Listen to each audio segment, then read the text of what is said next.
अरावली में कोई भी रिलैक्सेशन नहीं दिया गया है।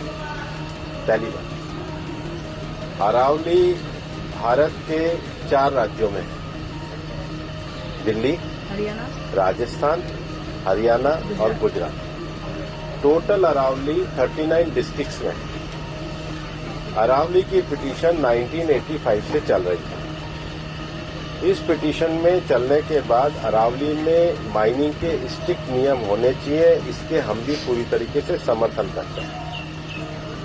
सुप्रीम कोर्ट ने चारों राज्यों को कहा कि अरावली की सेम डेफिनेशन होनी चाहिए। सेम डेफिनेशन में 100 मीटर को, जो कि 1968 का जो जियोलॉजी का स्टडी है रिचर्ड मॉर्फी, उसके कारण है। कुछ यूट्यूब चैनल ने और कुछ लोगों ने एक कंफ्यूजन खड़ा कर दिया कि 100 मीटर का अर्थ होगा टॉप के 100 मीटर। ऐसा नहीं है।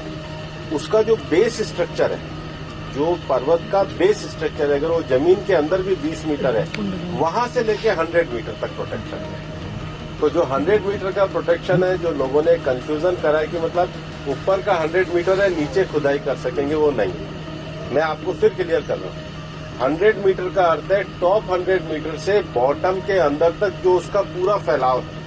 पहाड़ी तो ऐसे होती है, तो उसका बॉटम तो बड़ा होता है, जहां तक उसका बॉटम जाएगा वहां से लेके 100 मीटर तक प्रोटेक्शन है। और अगर एक पहाड़ी और दूसरी पहाड़ी के बीच में 500 मीटर का ही गैप है, तो वो जमीन भी अरावली रेंज मानी जाएगी। इस डेफिनेशन के आने के बाद 90% से ज्यादा एरिया प्रोटेक्टेड एरिया में आ गया। 90% से ज्यादा। मेरा ये स्टेटमेंट लिख लीजिए, टोटल अरावली का एरिया 1,47,000 स्क्वायर किलोमीटर है।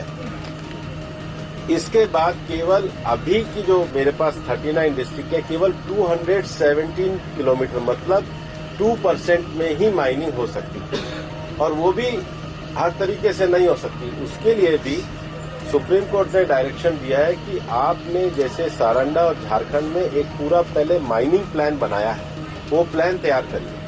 वो प्लान तैयार करने के बाद भी ICFR जो इंस्टीट्यूशन है उसकी परमिशन होगी, उसके बाद ही परमिशन मिलेगी। दिल्ली में कोई भी माइनिंग अलाउ ही नहीं है, ना होगी।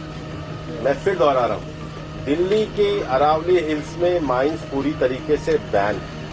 अरावली में लगभग 20 से ज्यादा फॉरेस्ट रिजर्व प्रोटेक्टेड एरिया वो एज इट इज रहेंगे। तो reserve area, protected area, even 100 metre भी पहले क्या होता था, जो लोगों ने करा था कि टॉप को छोड़ के नीचे खुदाई करते थे, तो वो एक तरीके से उसके चारों तरफ करते थे। अब वो भी नहीं कर सकेंगे। तो मुझे लगता है सुप्रीम कोर्ट ने जो निर्णय दिया है, ministry of environment, survey of India, geological survey of India, और जियोलॉजिकल सर्वे ऑफ इंडिया में जो इंटरनेशनल स्टैंडर्ड है रिचर्ड मॉर्फी, उसको दिया है। उसके बाद भी मामला सुप्रीम कोर्ट में है। हम पूरी तरीके से सहयोग करने के लिए तैयार हैं। पिछले 2 साल से लगातार स्वयं प्रधानमंत्री जी ने अरावली में वृक्षारोपण किया है। ये सरकार पिछले 2 साल से ग्रीन अरावली का मूवमेंट चला रही है। मैंने खुद ने पिछले दिनों उदयपुर में सारे डीएफओस की, मतलब चारों जिलों के 39 डीएफओ की मीटिंग करी है। हम हर डिस्ट्रिक्ट में अरावली की नेटिव स्पीशीज का एक नर्सरी लगा रहे हैं। हम ग्रीन अरावली के लिए प्रतिबद्ध हैं। ये एक झूठ फैलाया जा रहा है। और सबसे बड़ी बात है कि ये जो रिपोर्ट है, ये 2006 से राजस्थान में ऑलरेडी लागू है।